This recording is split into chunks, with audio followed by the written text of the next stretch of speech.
All right, so at this point, you should have everything done in your notes except for number 6 and the bottom 3 lines on page 3. You also should have all 3 IXLs completed to the score. The last thing you need to learn is how to convert your equation from point-slope form into slope-intercept form. So we are using our equation, or your equation that you have in number 5, which should be y minus 2 equals negative 1 over 10, and then in parentheses x minus 10. So that's what you should have had in number 5. I just copied it down so we can see it together. To start, you may want to just copy that down under number 6, not on the line because we haven't got our answer yet, but just so that you can have that, so that you can do some work. So our goal is to get it into slope-intercept form, which, remember, is y equals mx plus b. So there's 2 things about the look of point-slope and the look of slope-intercept form that are different. First is you'll notice that point-slope has some parentheses, which slope-intercept doesn't. The second difference is slope-intercept form has y completely by itself, just y equals, whereas your point-slope form has some number over here being added or subtracted to it. So those are the 2 things we need to deal with. So the first we're going to deal with are those parentheses, and we deal with that since we have a number in front being multiplied. We're going to distribute that number to both of your numbers or both of your terms inside the parenthesis. So you're going to just bring down your y minus 2 and equals. For now, we're not doing anything with that. We're distributing negative 1 over 10 times x, which is just negative 1 over 10x.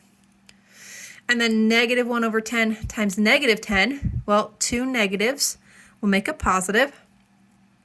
And 1 over 10 times 10 is just 1. Your 10s will just basically cancel each other out. You can, of course, use Desmos as you're distributing. If I wasn't making this video and you didn't know what negative 1 over 10 times negative 10 is, use Desmos. You're allowed to do that. So we get our plus 1. That makes our right side look the same. The only thing now is, like we said, we should have y equals, but right now we have y minus 2 equals. So this minus 2 needs to basically disappear, and we cannot just like magically get rid of it. We need to do some math here. So let's talk about that. How would you get rid of the minus 2 mathematically? What would you do to make minus 2 go away? Well, we have learned that to get rid of something, you do the opposite. So if we have minus 2, we need to add 2. But remember, if you do it to one side of your equal sign, you got to do it to the other side. So this plus 2 needs to be brought over to the other side, and we're going to add it to the 1 since those are both constants. It wouldn't make sense to add it to this term since this term has an x. Because negative 2 plus 2 makes that 0, leaving you with just your y equals. Negative 1 over 10x will stay the same. And then we have 1 plus 2, which is 3.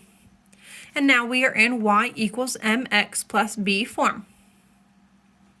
So to convert, there's 2 simple steps. Distribute your slope to both of your terms in your parentheses, and then add or subtract the number that's with y over to the other side. You are then going to go back to page 3.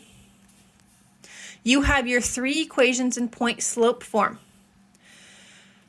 Those 3 equations came from this one line. That's the same line. So even though these 3 look different, because they're from the same line, the question now is asking you, does it matter which point you use? If I hadn't given you all 3 of these and I just said, use this line and write your equation in point-slope form, does it matter which point you use? No. So unless I tell you, like I did up here, I told you which one to use, but if I don't tell you which one to use, it doesn't matter.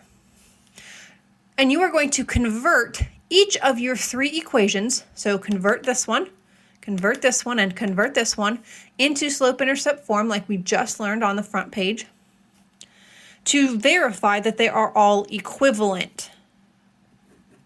So you're going to convert this into slope-intercept form, the middle one into slope-intercept form, and the last one into slope-intercept form.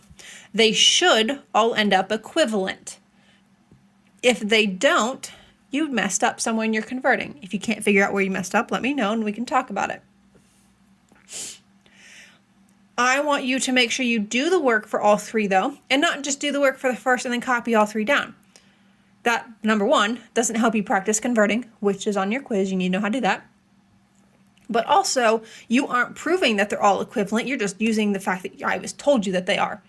You are proving right now that they're equivalent by converting all three and seeing that they should be the same. Once you have finished all three of these, first of all, they should be equivalent. If they aren't, go back and fix them. But if they are, then have me check them, or whoever your teacher is, have us check them, and then move on with your agenda.